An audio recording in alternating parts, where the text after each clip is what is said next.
magigisa tayo ngayon or magpipinakbet. May garlic, may onion, and may tomato.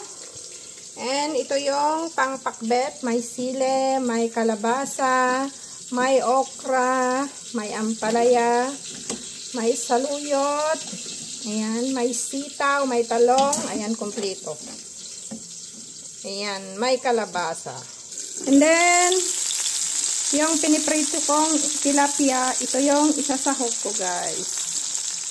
Na guys, ginisa ko na. Niluluto ko na lang yung mga mga gulay bago ko ilagay yung pritong isda. Ayan, update ko kayo mamaya, guys. Ayan, guys, nilagay ko na yung isda. Babaliktad ko na lang mamaya para maluto din dito sa ibabaw niya. Pero malapit nang maluto yung mga gulay. And then, pag naluto, pwede na akong kumain. Pinakbet, ala Alma.